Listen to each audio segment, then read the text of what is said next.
Salve, meus queridos amigos, boa noite. Hoje, o Conexão 893, número 26, já começa perdendo um dos seus espectadores mais assíduos, né? Porque o professor Luizão, meu querido amigo Luiz Edmundo Campos, assiste o nosso programa ao vivo praticamente todas as semanas. Hoje ele muda de lado, ele sai do lado de lá da tela e vem para o lado de cá da câmera. Professor Luizão, muito prazer em recebê-lo, muito obrigado por ter aceito o nosso convite. Vamos fazer uma conversa bem interessante aqui hoje sobre formação de engenharia, formação de engenheiros no Brasil. Fique à vontade para complementar um pouco do seu currículo aí, além do que a gente apresentou nesse pequeno vídeo de introdução. Enio, antes de falar alguma coisa, eu queria agradecer a você, né? Você é um grande parceiro, um grande amigo, há muito tempo já lhe conheço, né? Nas palestras aqui na Bahia, uma pessoa que eu tenho uma grande admiração.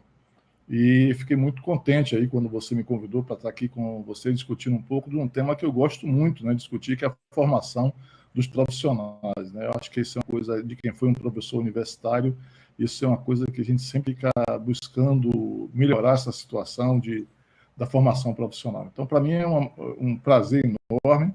E vou aqui complementar, eu recebi o seu vídeo, né, com o currículo, e disse que você não botou que você criou aqui, reativou o Laboratório de Geotecnia da UFBA, né, que é um grande trabalho. Aí isso é verdade, Paulo.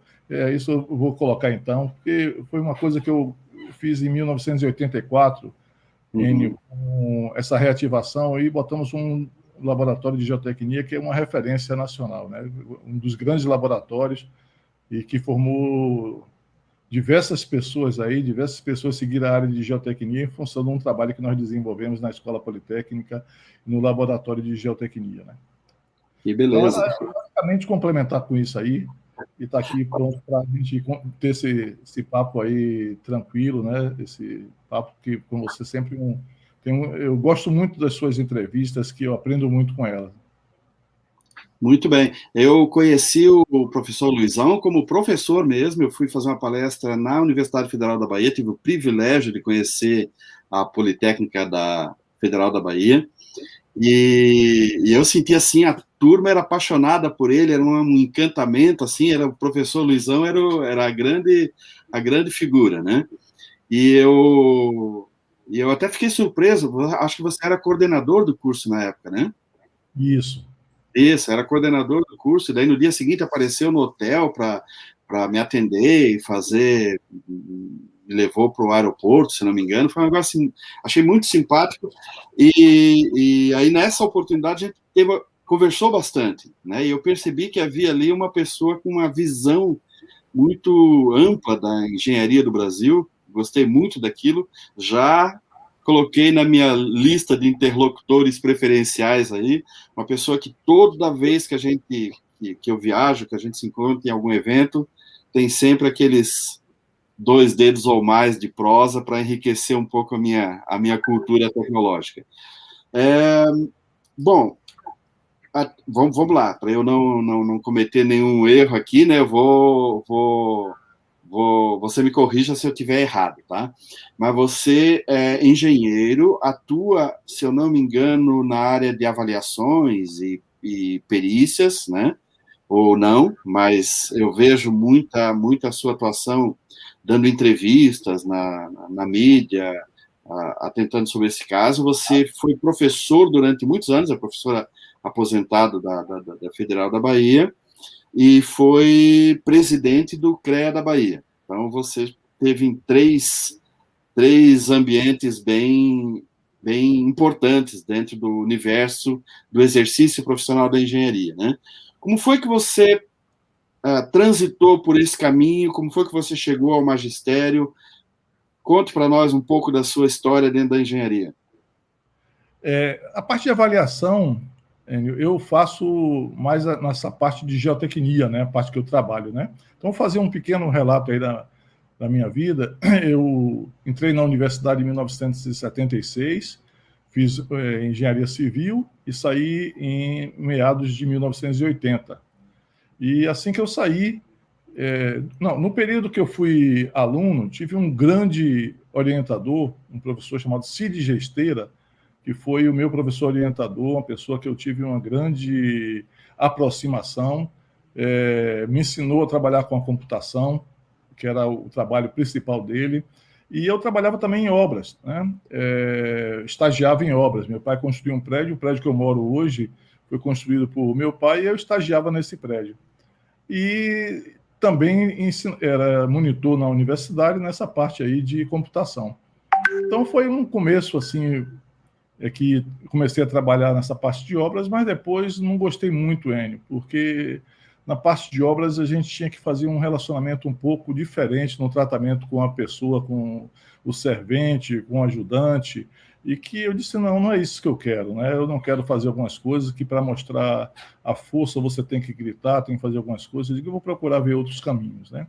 E aí o Cid me levou para essa área da computação e comecei a trabalhar com ele em computação. Naquele tempo não existia computador aqui, o terminal de computador na universidade, ele tinha um, então eu trabalhava, era cartão, perfurando o cartão e rodando dentro, né? No 1130, e foi uma coisa assim muito boa para mim, né? Aí quando eu me formei, em agosto de 80, eu comecei a ensinar em universidade, comecei a ensinar na Universidade Católica, a introdução à ciência dos computadores, né? Aquela ICC, ensinei em Feira de Santana também a computação e na Escola Politécnica Mecânica dos Solos. Quando chegou em 81, a universidade me mandou fazer mestrado, a Universidade Federal me mandou fazer mestrado na PUC do Rio de Janeiro, e que eu fiz o mestrado na PUC do Rio até defendi minha... A gente chamava naquele tempo tese, né? Mas hoje o nome correto é dissertação, em fevereiro de 84. Aí voltei para Salvador, comecei a lecionar e depois de um ano eu desisti da Católica e de Feira de Santana para ser professor em dedicação exclusiva na Federal. E comecei a ensinar lá e aí a gente tentando montar um curso melhor e via sempre o pessoal falando, mas não temos laboratório, Eu disse, então o gargalo é o laboratório. Então parti para montar um laboratório de geotecnia, que tive a felicidade, cara. Minha primeira turma tinha um aluno, Teodoro, que o pai dele era um dos gerentes da Tecnosolo aqui da Bahia. Ele disse, olha, Luiz, aquele equipamento que você estava, aquela peça que você estava querendo, meu pai viu no Rio de Janeiro numa empresa chamada Ródio, né? E a Ródio está vendendo todo o laboratório que ela trouxe da Inglaterra para cá. Era uma empresa suíça, comprou os laboratórios da Inglaterra, da Wickham Farms. E ele vende só tudo. E aí eu disse, mas rapaz, a gente não tem dinheiro para nada aqui para colocar, como é que vai fazer isso? E aí nós tivemos um contato bom com um professor aqui, que para mim era uma figura exemplar, que era o professor Hernani Sobral, que era uma pessoa que trabalhava muito com concreto, e também impulsionou a geotecnia, indicando o professor Moacir Schwab para fazer o mestrado nos Estados Unidos, aí 50 e pouco. Né? Então foi um grande avanço que nós tivemos, e aí comecei a trabalhar nisso, e a gente foi ver com dois empresários aqui da Bahia que tinham grandes empresas que poderiam ajudar o laboratório a comprar esses equipamentos. Uma delas foi a construtora Norberto Odebrecht e a outra o Banco Econômico. Né? O doutor Norberto Odebrecht, junto com o Emílio, junto com o Marcelo, todos foram alunos da Escola Politécnica, e o Ângelo Calmon de Sá era o dono do Banco Econômico, e a gente foi visitá-los, todos alunos, ex-alunos da Escola Politécnica. Né? E na conversa com o doutor Norberto, ele disse, o que é que vocês querem? Aí ele falou que queria o laboratório, ele disse, tá bom, o laboratório já é de vocês, então vamos conversar agora sobre outras coisas, e doou. E a frase que ele falou é, minha empresa tem mais de 800 profissionais, inclusive eu, no caso ele, né? Se não tem condições de ajudar a Escola Politécnica, na escola que eu me formei, eu fecho minha empresa. E fez a doação, e a gente conseguiu, com essa doação, criar um dos melhores laboratórios de geotecnia do país, né? Que ótimo, que maravilha, que relato interessante. E não é muito comum, assim, você encontrar empresários dispostos a ajudar a escola da qual foi egresso, né? Não é uma coisa muito comum, não. Isso. Depois eu fui coordenador de colegiado, ajudei muito colegiado, fui coordenador de colegiado, né? E aí fui fazer doutorado, no qual não terminei, não cheguei a terminar o doutorado, e voltei, fui ser vice-diretor da escola, depois fui diretor da escola, E aí, no período que eu estava na direção da escola, e nesse período, sempre com o laboratório de geotecnia, eu sempre fiz uma coisa para poder desenvolver a geotecnia local. Então, a gente fazia ensaios aqui que a iniciativa privada não fazia para poder motivar as empresas a fazer. Então, com isso, a gente se aproximou muito do mercado, de diversas ações do mercado. Por exemplo, depois instrumentamos quase todos os túneis que tiveram em Salvador, depois de uma retomada dos 3 túneis iniciais. Fazíamos a instrumentação desses túneis e informavam, querendo criar uma cultura local para depois alguém assumir, funcionar como se fosse uma incubadora, né? A gente alavancava isso aí. Então, tivemos instrumentação de barragens, túneis, aterros sobre solos moles, diversas ações aí por todo o nosso estado na prática da engenharia. E depois fui para essa área mais, a área da diretoria. E quando eu estava na diretoria, nós recebemos uma solicitação do CREA para indicar um representante para ser conselheiro. E ninguém queria ir. Cheguei na minha congregação e disse, quem quer ir para lá? Acho que é importante, a gente critica muito o sistema, o CREA, acho que a gente tem que estar lá, ouvir aprender, ensinar também. Ninguém quis. Eu digo, já que vocês não querem, eu mesmo como diretor, com muita coisa, muita atividade, digo, eu vou.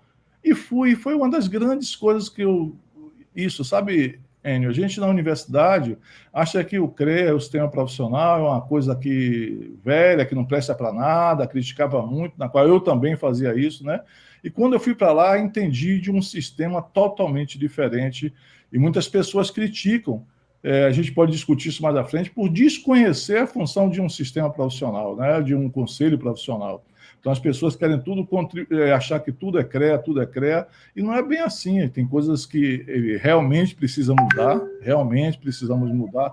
O nosso conselho ele está velho, há necessidade de ter mudanças, mas também tem coisas que não dá para mudar, né? Então, eu vou fazer depois uma comparação com você aí, como funciona, como é que eu transmito para algumas pessoas. Eu gosto muito de levar esses conhecimentos assim, principalmente, em coisa que mais me engrandece é quando eu vou numa sala de aula de introdução à engenharia. Eu fazia muita palestra aqui para alunos do 3º ano, do ensino médio, né? Para motivar, naquelas palestras de motivação profissional. E depois eu ouvia de alguns alunos me informando, olha, você me encantou com aquela apresentação e fiz engenharia por sua causa. Isso nos deixa a gente com a responsabilidade muito grande de um jovem fazer isso, né? Eu sempre levava para eles o seguinte, eu não vim aqui para motivar vocês a fazer engenharia, eu vim aqui para dizer a vocês o que é o papel do engenheiro. Se vocês gostam, façam. Se não gostam, pule fora. Agora, é uma coisa maravilhosa, né? Nossa profissão é uma coisa encantadora. Eu tenho muito orgulho de ser professor e ser engenheiro. Eu adoro isso, que é uma coisa, fico só um pouco sentido nesse momento, que eu tenho procurado ver algumas coisas por estar mais reservado em casa, com a parte da pandemia, e estava querendo buscar mais coisas para quem está na frente de batalha, né? Os nossos colegas estão lá na frente de batalha, os profissionais estão desenvolvendo hospitais, manutenção de hospitais, com a parte de engenharia clínica, ar-condicionado, todas essas partes aí. A gente está tendo uma comunicação aqui, graças a profissionais que estão fornecendo energia elétrica, né, internet. Ninguém pensa, eu sempre digo o seguinte, as pessoas só pensam na engenharia quando falta. As pessoas só pensam na água quando falta água. Enquanto tem tudo, ninguém reclama, né, acha que tudo é normal, que tudo funciona desse jeito. Mas a gente tem que valorizar muito as pessoas que estão nesse momento na frente de batalha, trabalhando para que outros fiquem em casa. E esses outros que fiquem em casa deveriam estar pensando, já que a nossa formação principal é resolver problemas, tem muitos problemas para as pessoas que eles podiam estar jogando para as pessoas que estão mais em casa, com a cabeça mais tranquila, entre aspas, se a gente pode falar a respeito disso, para ajudar esses outros que estão na frente de batalha para resolver os problemas, né? E aí a gente vê muito disso, só vê mais nas redes sociais falando de besteira, um Fla-Flu, né? Aqui que a gente chama na Bahia um Bahia e Vitória, um Bavi, que não leva a nada, cara, não leva a nada essa discussão, ao invés de, né, a gente tem que acabar com isso, se unir todo mundo para resolver um problema. É verdade, eu acho que o que ocorre é que eu estava ouvindo um podcast ontem, que dizia que o Brasil não tem a cultura do estado de guerra, né, como tem na Europa, como teve nos Estados Unidos durante muito tempo. Hoje eles não, faz muito tempo que eles não têm guerra no seu próprio território, né? Mas os europeus, principalmente, entendem quando é hora de se unir contra um inimigo comum, e o Brasil parece que não entendeu isso. Nós temos um inimigo comum que se chama coronavírus, né? E todo mundo tem que dar a sua contribuição no tal esforço de guerra. Em outras palavras, é como eu posso fazer alguma coisa, como eu posso converter a minha fábrica de panela em fábrica de armas contra o coronavírus, né? Então, essa questão eu acho que não está muito no sangue do brasileiro, por uma questão histórica, né? Mas eu espero que haja alguns avanços nesse particular. Luizão, oi, pode falar. Vice-diretor da escola, o professor Caio Bi, que era o diretor da escola, me recomendou fazer um curso. E eu não gostava muito daquelas coisas assim, era mobilização nacional para a guerra, dado pela Escola Superior de Guerra, tá? Ele disse, eu não gosto muito dessas coisas com militar e tal, não acho ali. Ele disse, mas vai assistir, eu já assisti. Fui, foi uma maravilha, Enio, como cidadão, não para lá, mostrando como a gente estava em guerra, o que, é que a gente deveria fazer, deveria estar tudo cadastrado, preciso saber quem vende tal coisa, quem é o fornecedor, por exemplo, a gente está agora com oxigênio, a gente deveria ter tudo mapeado, quem são os fornecedores de oxigênio no Brasil, qual é a produção, qual é a capacidade. A gente não se prepara para isso, né? A gente deixa as coisas acontecer e depois acha que é azar, né? Azar é falta de planejamento, no meu entender. Com certeza. Na verdade, e isso é uma questão que eu acho que é muito afeita à engenharia. Nós vivemos de forjar o futuro, nós vivemos de planejar, né? Então, o senso de planejamento é uma coisa da natureza do exercício da engenharia. E a tal o gabinete de crise, né, a comissão que cuida da parte geral do andamento das atividades, ela precisaria ter sido criada no minuto zero, né, no momento em que se entendeu, no momento em que a Organização Mundial de Saúde declarou pandemia, que estamos em pandemia, nós tínhamos que ter nos preparado, porque, afinal de contas, nós estamos no mundo, né, não estamos numa bolha, né. Mas eu quero te fazer uma pergunta. Você tem um caminho dentro do magistério, e particularmente do ensino de engenharia, que é bastante completo. Você foi professor, você foi coordenador de curso, diretor de centro tecnológico. No caso de vocês, aí é a Politécnica, né? Como é que você avalia o desenvolvimento do ensino de engenharia nesses últimos 40 anos? Eu estou considerando todo o tempo que você está envolvido com engenharia, não necessariamente o tempo de formado, mas eu acho que você tem 40 anos de formado, né? Perto disso. Tenho, eu formei em 80. Então dá para considerar assim, 45 anos, porque conta o tempo em que você era estudante também, né? Como você vê como se desenvolveu o ensino de engenharia nesses 45 anos? Melhorou, piorou? Melhorou no quê? Piorou no quê? Se não melhorou, o que poderia ter melhorado durante esse período? Enio, como falei para você, entrei na engenharia, na Escola Politécnica, em março de 76. Já trabalhava um pouco com engenharia. Meu pai era o chefe do distrito do DNR, né, aqui na Bahia. Eu viajava muito com ele na parte de estradas. Todas as férias que eu tinha, viajava para ver a construção de estradas e ficava empolgado com aquilo. Naquele período, era um período aí de milagre brasileiro, de grandes desafios, grandes obras, né? E fui formar em 80, quando já estava um pouco em declínio, essa parte ali. Mas naquele período, eu via o seguinte, acho que a maioria dos cursos de engenharia do Brasil não eram dados por professores, específicos professores, eram dados por profissionais do mercado, principalmente dos DERs, das prefeituras, no caso de elétrica, das companhias de energia elétrica ou de telecomunicações.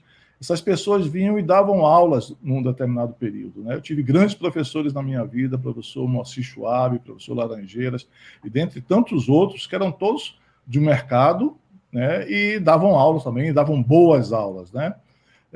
Depois, quando veio aí aquela década perdida, final de 80, início de 90, muita gente perdeu o emprego e começou a ir para a universidade. E para a universidade em tempo de dedicação exclusiva, né? Na universidade, porque já não cabia mais tempo parcial, porque não tinha outro trabalho também, tinha perdido uma parte do trabalho, algumas dessas pessoas. E desse jeito, a gente ficou com professores que tinham um conhecimento prático, grande, naquilo ali, mas não tinham titulação, né? E aí o governo começou a exigir muito titulação e essas pessoas começaram a ter dificuldade de sair para fazer mestrado, doutorado, e muitos fizeram, outros não, né? E começou um novo ciclo diferente. Com a falta de emprego, muita gente começou a enxergar a universidade como sendo a possibilidade. Então, a gente teve aí um processo dessa transição de alunos que saíam formados e iam fazer a pós-graduação, porque o mercado estava muito desativado. E tivemos um crescimento grande na pós-graduação, né? Isso foi uma coisa muito boa com o crescimento da pós-graduação no nosso país, tá? Principalmente aqui da engenharia, principalmente da engenharia civil que eu estou falando. Passando um período que a gente observa na universidade, isso é uma coisa que eu ficava muito triste quando eu era diretor, que eu falava com as pessoas, e diziam para meus colegas, pessoal, não vamos fazer concurso para dedicação exclusiva apenas, vamos fazer concurso para dedicação exclusiva, mas vamos botar aqui uns 10% de professor de 20 horas, porque esse professor de 20 horas oxigena a gente na universidade, trazendo um problema da vida real para cá, para a gente, né? Então, uma pessoa que poderia dar muito bem cursos de disciplinas profissionalizantes, aquela do último semestre, né? E deixaria os professores em dedicação exclusiva, com capacitação com mestrado, doutorado, fazendo doutorado, para se dedicar mais à parte de pesquisa, né?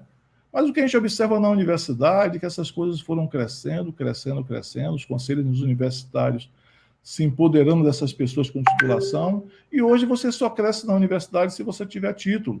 Né? Então, isso é uma coisa ruim por um lado, tá? Não ruim por ter título. Ruim por ter título é uma maravilha. Agora, não valoriza muito um profissional que tem ART. Ele vai privilegiar muito mais um professor que publica num congresso fora ou numa revista. Isso aí a gente começa a ver aquela coisa de dizer o professor do Qualix, né? Do currículo lá do Lattes, que vai estar preocupado com a pontuação. Não é errado o professor, né? Eu acredito que todo mundo, quando entra numa determinada empresa, eu não estou aqui ofendendo a universidade chamando de empresa, mas estou falando de um emprego, o que a pessoa tem que fazer é o seguinte: qual é a regra do jogo? Eu vou jogar conforme a regra do jogo, eu quero ficar na universidade, como eu cresço na universidade. Aí é uma coisa muito bonita, Enio, que na universidade você cresce só por sua competência, você não disputa com ninguém. Não existe uma vaga só para um professor. Você vai crescer na sua carreira com base, depende de cada universidade, com aquela pontuação que você adquiriu, com os seus próprios conhecimentos. Então, o topo é para todo mundo, não tem essa coisa do topo ser para um ou outro, ter aquela briga. Não tem por que ter briga. Todo mundo pode ter seu lugar ao sol ali, e essa é uma das coisas bonitas do regime da universidade. Agora, por outro lado, o que a gente observa é que com esses conselhos universitários sendo dominados por pessoas que têm uma titulação grande e fechando na parte mais científica, que tem seu lugar nas universidades como um todo, né? Mas não necessariamente da engenharia. A engenharia sempre precisa de pessoas que estejam mais à frente, que sejam pessoas que estejam mais enxergando problemas e ajudando a resolver, né? Ao invés de tanto conhecimento, que é bom também. Então, mudou totalmente. Então, hoje eu vejo as universidades um pouco perdidas nesse contato com a sociedade, onde os professores estão muito mais preocupados em publicar fora do que resolver um problema dentro, né, da nossa cidade, do nosso país, da nossa empresa, de um problema de uma associação de moradores. Então, esse eu acho que é uma perda, mas, por um outro lado, isso é fácil de reverter, né, porque formar um profissional a nível de doutorado é demorado. Mas jogar ele no mercado para trabalhar junto com a empresa é muito rápido, né? Eu acho que isso é muito bom e fácil de colocar, e fazer com que os dois lados, a cadeia produtiva, aceite a universidade com o seu tempo e a universidade aceite a cadeia produtiva com o seu tempo também. Acho que a gente tem muito ao que aprender nisso aí e crescer muito nessa parte E aí eu vejo que a formação é também uma coisa boa, né? Então, o que eu acho que eu tenho brigado muito com os reitores é que eles deveriam mudar um pouco mais e defendi um trabalho, tanto na Politécnica quando diretor, depois como presidente do CREA, da engenharia pública, né, no escritório de assistência técnica. Um sonho que eu tinha era de aproveitar esses jovens aí com a mente cinzenta, cheio de coisa para fazer, com a parte cinzenta lá do cérebro, doido para fazer coisa, e a gente fazer questões que ia depois jogar fora de uma prova, quando poderia jogar aquilo para atender uma demanda da sociedade, né? Na minha disciplina de contenções, os alunos faziam 3 provas, 2 provas, aliás, e a terceira nota era de resolver um problema com a comunidade. Então, eu convidava a Defesa Civil de Salvador, que nos levava para uma região de baixa renda e apresentava o problema, e os alunos tinham um semestre para desenvolver um projeto de contenções, como se fosse uma empresa para atender aquela população de baixa renda. E a avaliação final, os alunos apresentavam na sala a 3 pessoas. Eu, o engenheiro da Defesa Civil e o líder comunitário. E a nota era igual, peso igual para todos, né? A gente somava a nota dos 3 e dividia por 3, né? Então, era o peso igual. E, por incrível que pareça, Enio, o mais rigoroso era o líder comunitário. Porque era ele, né? E com isso eu aprendi diversas coisas, de mudando, entendeu? Em 2010, eu representava a universidade na Federação das Indústrias, aqui na Bahia, e o presidente da Federação das Indústrias disse: nós precisamos avaliar os estudantes, os profissionais de engenharia dos próximos 20 anos. Vamos fazer um contato com a universidade. Digo, doutor Mascarenhas, não faça isso. Eu, diretor da escola, né, sugeri a ele: vamos fazer o seguinte, eu sei o que as universidades pensam, vamos chamar as empresas para ver o que elas acham dos nossos egressos.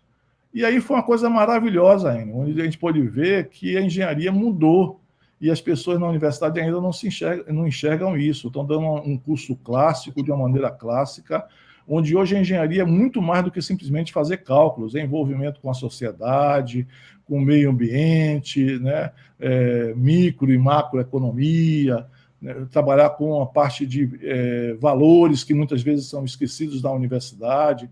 Então, eu acho que temos muito a mudar ainda. E trabalhei em 2017 como diretor acadêmico da ABENGE, lá com o Vanderly, e discutimos sobre os projetos pedagógicos, né? E fiquei muito encantado com isso, e acho que a gente tem uma mudança grande que muitas vezes as pessoas não entendem o que está se falando. Ou seja, o tempo de quadro negro e giz já passou. O professor que ficar dessa forma não terá aluno. O aluno está na sala, mas não está na sala. Está com a cabeça em outro mundo, né? Dizem aí que os estudantes, o tempo de concentração deles são em torno de 7 minutos, que é mais ou menos o tempo do videogame, e uma aula de 2 horas é uma eternidade, cara. A gente tem que mudar isso, tem que tornar com que eles participem mais da aula, né? Que eles aprendam, discutam. Essa juventude tem uma criatividade enorme, cara. Eles adoram desafios. Então a gente tem que inverter a situação. Eu me lembro de uma professora lá da Costa Rica, que fez uma palestra na ABENGE, lá de um congresso que teve em Santa Catarina, em Blumenau, e ela fez uma pergunta lá para um auditório com mais de 500 pessoas, maioria professores, né? Quem é que lia o manual antes de usar um celular? 2 apenas disseram isso. O que é que você faz, então? Eu vou ler quando eu preciso, né? Ou então peço um filho para poder ensinar, para poder colocar alguma coisa daquele tipo, né? São 20 horas. Aí ele disse: poxa, mas é isso que vocês estão fazendo. Vocês estão pegando o aluno, mandando ele ler tudo para depois fazer pergunta. Nem a gente mais aceita mais isso. Então, o jeito que você tem que fazer é induzir o aluno para ler o livro todo, mas de uma forma que ele leia entusiasmado, né, com isso, e não forçado. Forçado ele não vai, ele decora. E depois que ele decorar, acabou a aula, foi embora. Eu brincava sempre com os alunos que diziam: professor, o senhor não botou o assunto, a prova, com base no que o senhor deu em sala de aula. Eu digo: então vamos embora agora mesmo, estamos perdendo tempo. Ele dizia: por quê? Eu digo: porque amanhã você vai dizer que já viu minha disciplina e não precisa mais dela. Ou seja, a gente tem que ficar guardado, né? Não é para dizer que já passou, não tem mais o que saber. Temos que saber o resto da vida. É claro que diferente, né? Antigamente a gente tinha que guardar tudo, né, Enio? Guardar tudo na cabeça, era enciclopédia. Hoje a gente dá um Google aí e vê tudo na mão, né? Hoje a gente tem facilidade da informação e não usa ela de forma adequada, né? É verdade, é verdade. Nós estamos tendo um eco, Luiz Edmundo. Acho que tem algum som vazando ali no teu computador. Dá uma olhadinha para mim, por favor. Eu vou mudar aqui, vou botar talvez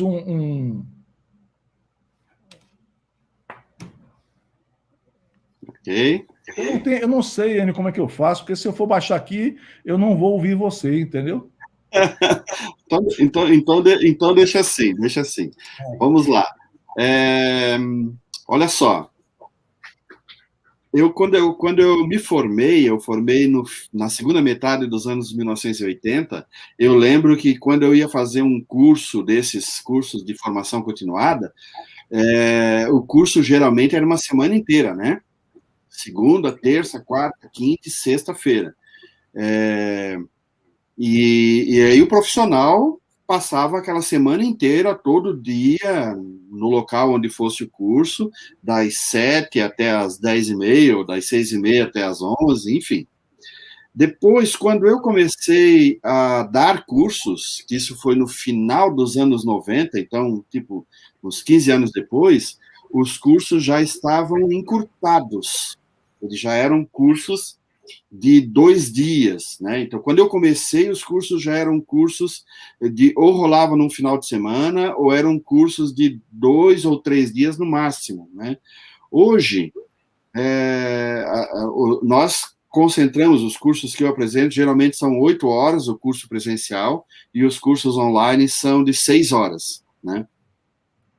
E hoje nós tivemos uma pessoa que estava negociando aqui com a 893 um curso e já achou muito um curso de 8 horas, já achou que era muito tempo, né?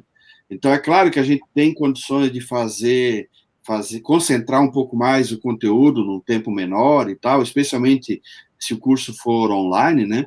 Mas percebe claramente como há uma demanda cada vez mais por uma informação mais concentrada. Então, a habilidade que o professor tiver de fazer com que as suas aulas entreguem aquele conteúdo no menor tempo possível vai ser uma coisa muito importante no desenvolvimento daqui para frente.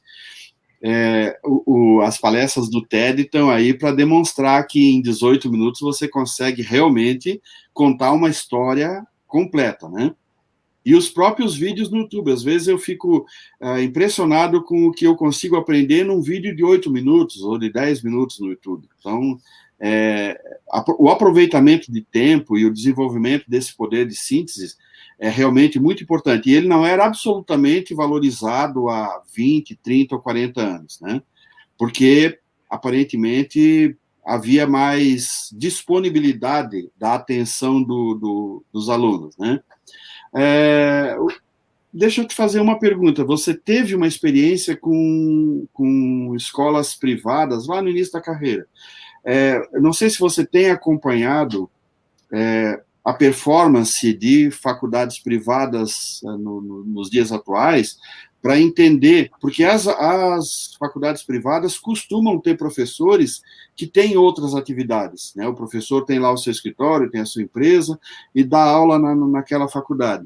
Você tem acompanhado o desempenho dessas faculdades, vou considerar as melhores, porque as piores seriam piores de qualquer jeito que fosse, né? Mas boas faculdades com professores de tempo parcial, você tem percebido esses resultados? Não tenho estudado a fundo, Enio, assim, posso lhe dizer por conhecimento de alguns contatos, né? Apesar de ter esses professores em tempo parcial, as universidades não pagam a ele um tempo para atender o aluno. Então, ele vai dar uma aula e vai embora, né? Ele não tem um tempo. Eu até outro dia estava conversando com a universidade aqui e o reitor estava me dizendo, olha, estou implantando metodologia ativa. Eu disse, excelente, fiquei tão contente. Uma escola de engenharia, tá? E aí eu perguntei a ele, sim, você está fazendo uma metodologia ativa, mas a metodologia ativa significa que você tem que ter um professor em tempo muito maior, que pode ser visto por você como uma ociosidade, mas ele tem que estar disponível para o aluno.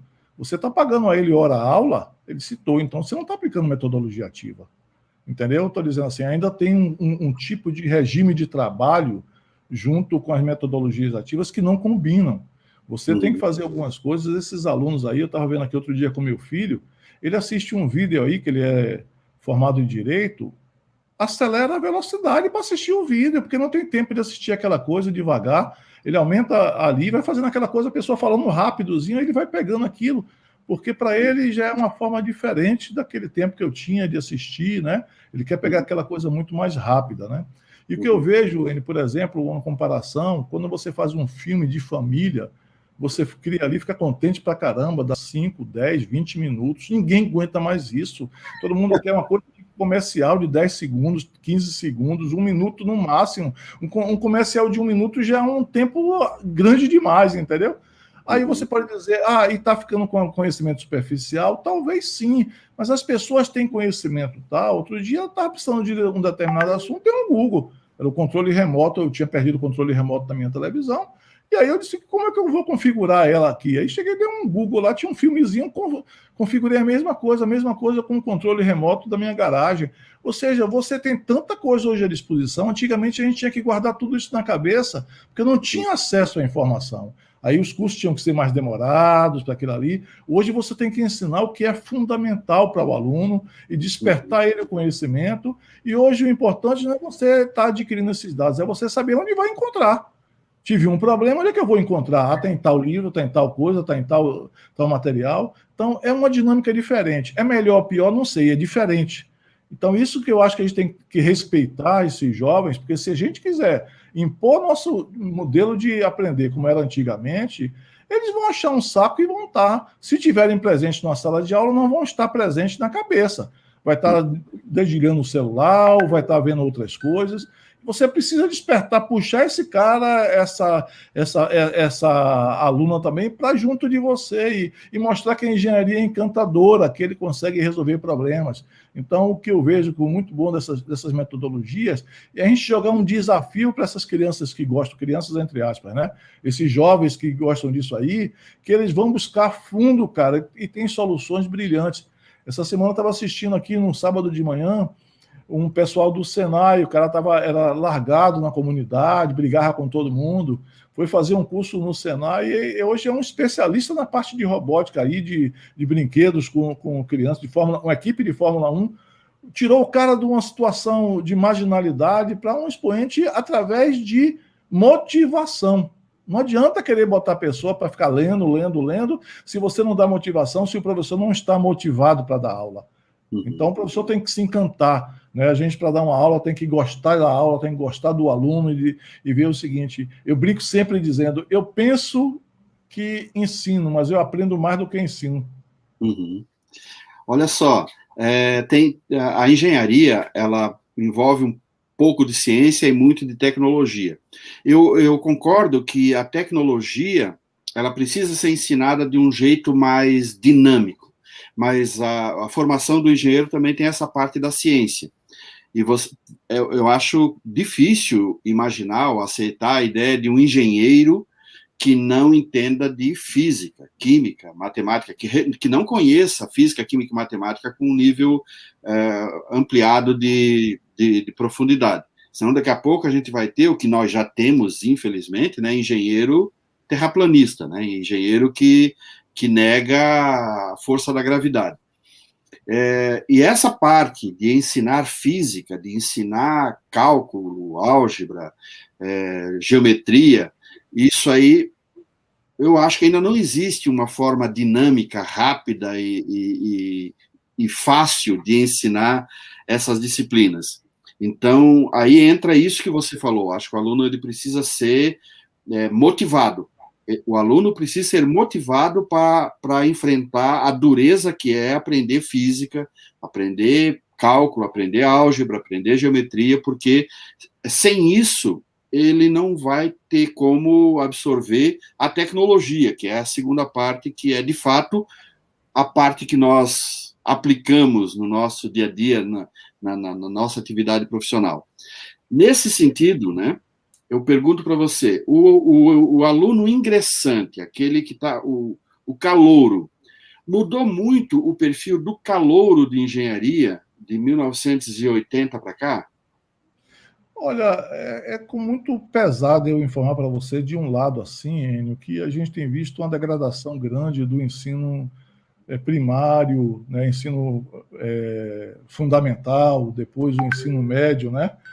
Houve uma perda significativa. Antigamente as pessoas estudavam integral, derivada, diferencial, no ensino do segundo grau, né? Aquilo ali, no ensino médio, né? Hoje passou para a universidade e às vezes as pessoas na universidade não estão nem sabendo fazer isso.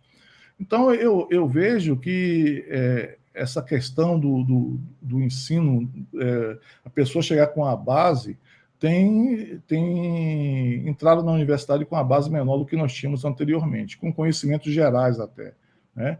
Então, eu acho que é um pouco diferente. Agora, eu entendo o que você fala, é verdade. Nós não podemos pegar as pessoas e ficar como operador de máquina sem conhecer profundidade lá.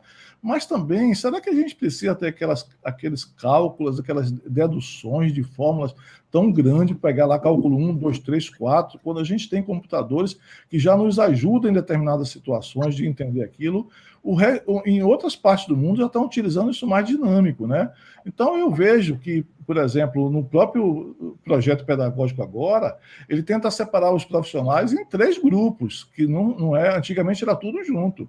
A nova diretriz curricular diz o seguinte: olha, você pode escolher ser construtor, e aí você vai ter muito mais curso de gestão, ali menos matemática e física. Você vai ser projetista, aí a matemática e física é fundamental, né? Ou você vai ser professor. Isso você pode escolher, os cursos vão ter que escolher isso. Hoje você era tudo num curso só, né? E os cursos daqui para frente, para atender a nova diretriz curricular, vai dizer: olha, eu quero formar um profissional que vai ser muito mais projetista. Ah, não, eu quero formar profissionais que vão ser muito mais construtores ou professores. E isso aí cada universidade vai ter no seu projeto pedagógico, que vai dar atribuições, que vai implicar também nas atribuições profissionais do engenheiro. Antigamente você pegava no conselho e dizia: um engenheiro civil, quando tinha um currículo mínimo, todo mundo sabia qual era a atividade do engenheiro civil formado no Brasil inteiro, porque existia um currículo mínimo nacional.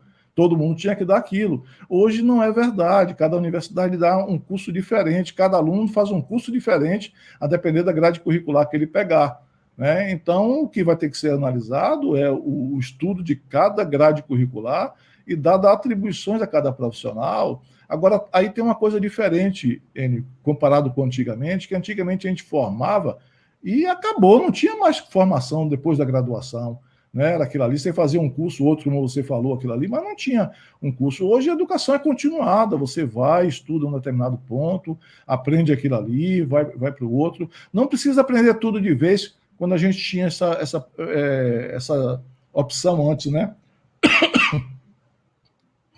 É verdade, eu acho que essa é uma circunstância muito poderosa que precisa ser considerada nas universidades. As pessoas que se formaram até os anos 80, né, até mais ou menos a nossa época, eles provavelmente iriam usar aquele conhecimento adquirido na universidade para construir toda a sua carreira. Hoje você tem condições de fazer... Hoje você pega um engenheiro de 40 anos, ele já fez 2 ou 3 especializações. Ele já aprendeu muita coisa com um certo grau de profundidade que antes não tinha. O engenheiro com 50 anos, a formação dele mesmo era a formação original de 25 anos atrás. Aí eu acho uma coisa ruim no nosso sistema, que está velho, é que ele reconhece, por exemplo, a pessoa que faz uma pós-graduação, o estrito sensu, um doutorado, um mestrado, enquanto para o profissional é muito mais importante o lato sensu do que o estrito sensu, né? Um lato sensu de qualidade, não estou falando desses cursos de finais de semana aí que dão pouca informação para as pessoas, não, estou falando um curso de qualidade que você pega aquilo ali e você faz, você rapidamente pega o conhecimento, né?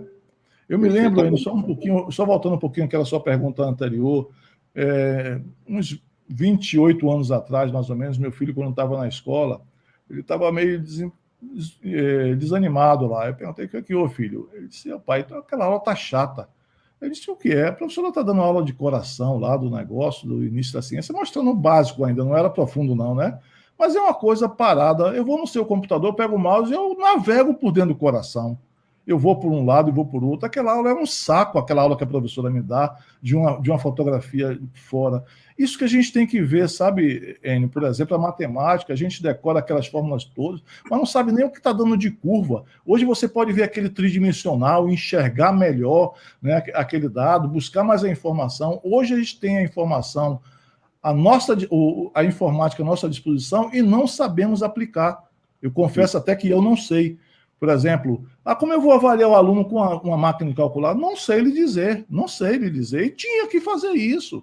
Eu tinha que fazer com o aluno que ele pudesse aplicar aquela máquina de calcular dele, né, ou o computador dele, ou o notebook, alguma coisa, na prova daquilo ali, que ele pudesse ter acesso. Agora, nós não sabemos ainda. Por não saber ainda, nós criamos uma barreira para poder colocar e fica aquela aula chata para o aluno ficar decorando para passar numa prova e no dia que passou, né, esquece tudo, porque o objetivo era passar e não aprender. Eu me lembro, eu sempre falava para os meus alunos: o que mais me marcou na minha vida não foi o que eu acertei nas provas, foi o que eu errei.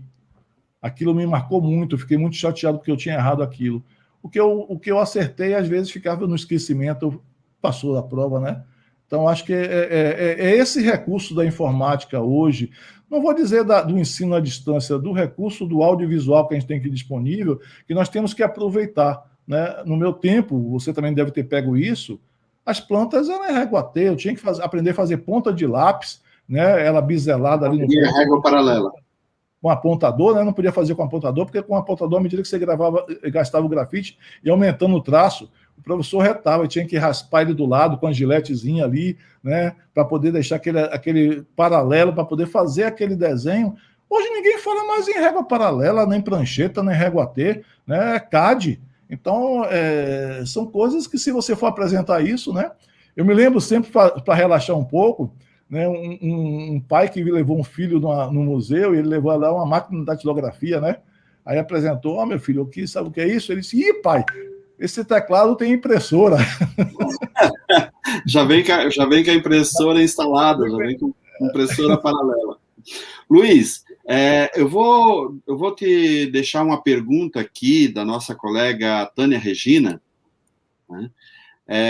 Mas eu vou pedir para você responder essa pergunta depois dos nossos comerciais aqui, tá?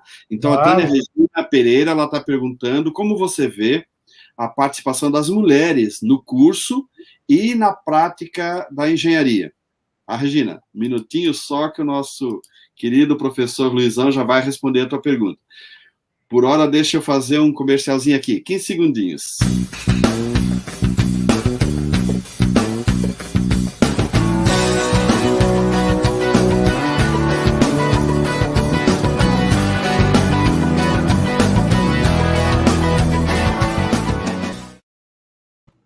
É isso aí, professor. Lembrando o pessoal aí que esse livro, né, o Manual do Engenheiro Recém-Formado, ele realmente tem, pelos feedbacks que a gente está recebendo, ele tem ajudado os profissionais a entender melhor aquele período crucial, que é os primeiros 2 anos depois de formado, né?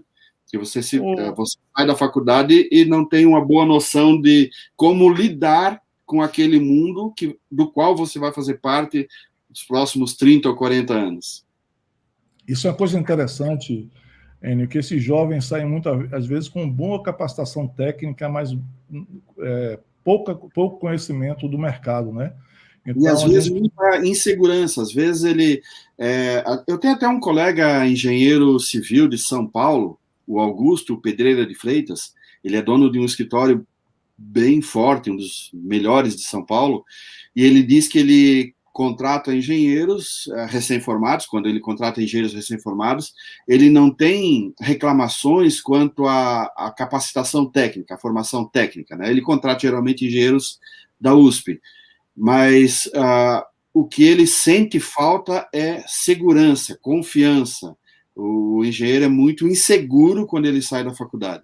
Então, a empresa deles tem um sistema de adaptação e construção da autoconfiança dos profissionais, mas o caso deles é uma exceção. Na maioria dos casos, o engenheiro sofre muito nesses primeiros meses, né? Professor, passa muito isso aí pelo professor, né? Então, um professor que não tem segurança não transmite segurança para o aluno, né? Então, aquela falta de prática, aquele caso que ele desenvolveu muito lado teórico, há necessidade dele ir para a prática, né? E é rápido dele buscar essa prática, não é difícil, entendeu? Então, fica muito em exercícios de livros, etc. Tal, e o aluno não sente aquela coisa de como resolver, né? Ele sabe resolver, mas não sabe como começar, né? Tem a pergunta da Tânia, né? Tânia é uma grande amiga da UNEB, ela e Thelma são duas grandes amigas aí, também da Benja, né? Trouxeram para cá junto com minha querida amiga Ana Regina, que faleceu no ano passado, né, que trouxe o congresso da Benja aqui para a Bahia, né? Mas a participação das mulheres, eu acho que daqui a pouco a gente vai ter que falar da participação do homem, viu? Porque a mulher está dominando. Na Politécnica mesmo, a maioria das mulheres estão dominando. Por exemplo, quando eu saí lá, a diretora é uma mulher, a primeira diretora mulher que tem lá na Politécnica, e as coordenadoras eram todas mulheres, então as mulheres estão dominando, né? E bem, e com capacidade, né? Ocupando o seu espaço. Eu acho que é importante, e cada dia vejo mais. As mulheres são muito respeitadas em obras, né? Elas sabem se impor. Não é aquela coisa de colocar e achar que... Não, a mulher vai lá e vejo muitas mulheres no bom jeito, na educação, dar exemplos muito grandes para as pessoas. Então, vejo o número crescendo muito grande, o número de mulheres na engenharia. E fico feliz com isso, né? Acho que a gente não tem que... Eu não gosto muito de falar essas coisas de mulheres na engenharia, viu, Enio? São pessoas competentes, cara. A gente tem que parar essa coisa de achar que é homem ou mulher. Elas são competentes e têm que ocupar espaço, independente de ser mulher, né, ou a pessoa ser homem, e são muito competentes, né? Estão se dedicando muito, têm foco, têm objetivo, né? É uma mudança significativa para a nossa profissão.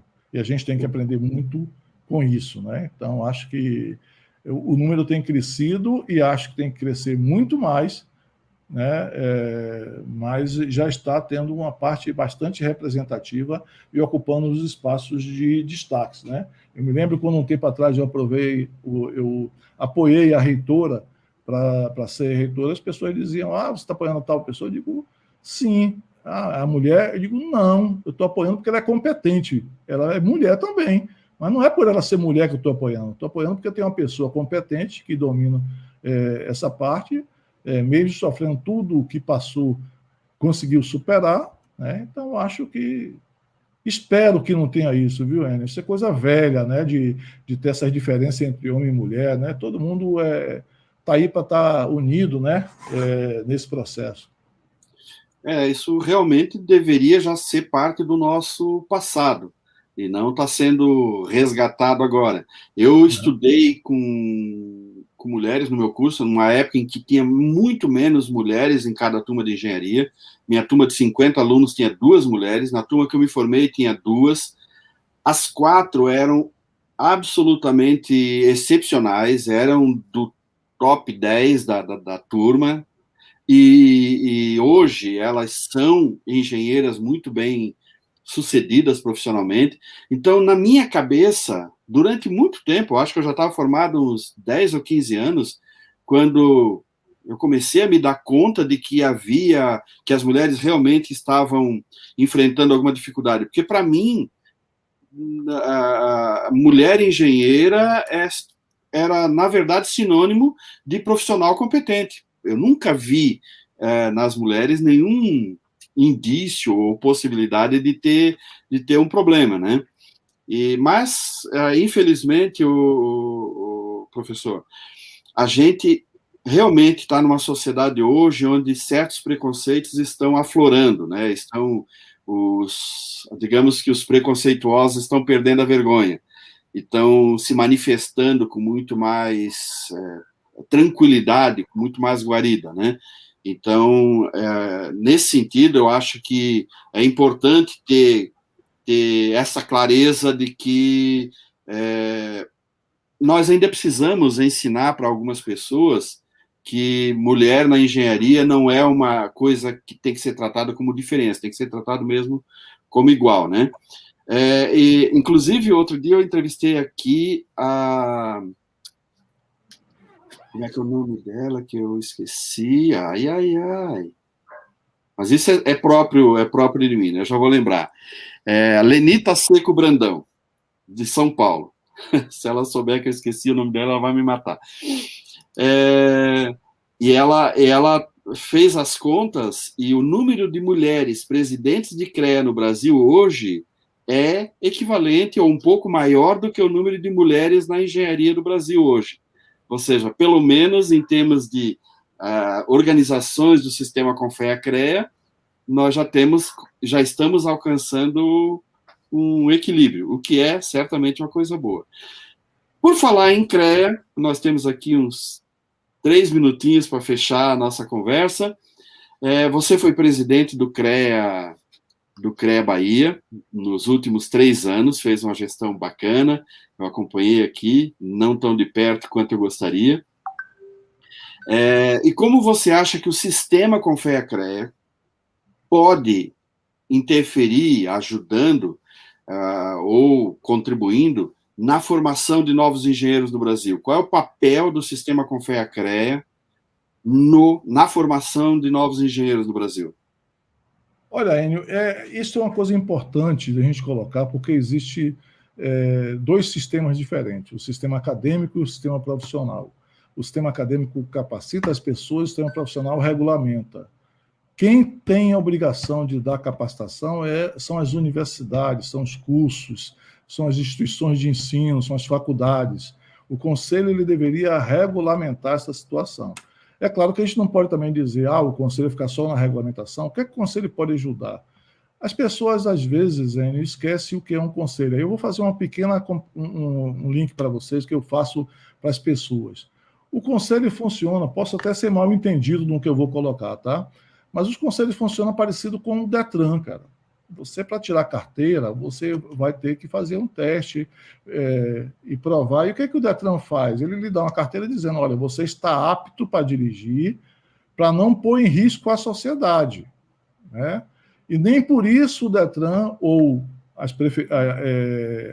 o sistema de trânsito local, municipal deixa de verificar as pessoas que estão invadindo o sinal, que estão dirigindo alcoolizada. Então, o nosso conselho vai fazer isso, né? O nosso conselho foi criado, é uma coisa bonita, Enio, do ponto de vista de funcionamento, né? O conselho foi criado por entidades de classe.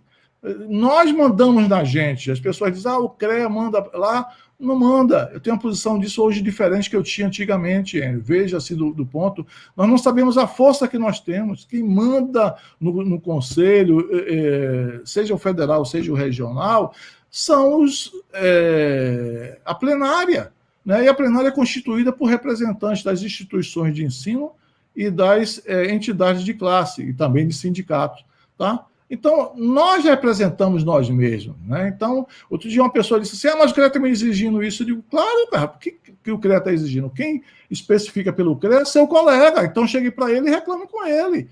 Então, é uma coisa bonita do funcionamento. A outra coisa é a mútua, por exemplo. Eu estou vendo aqui a Karen, outra mulher excelente na engenharia, minha grande amiga lá de Eunápolis, do extremo sul da Bahia, competentíssima. Hoje ela é diretora-geral da mútua, né? E eu tenho certeza que ela fará um excelente trabalho na mútua.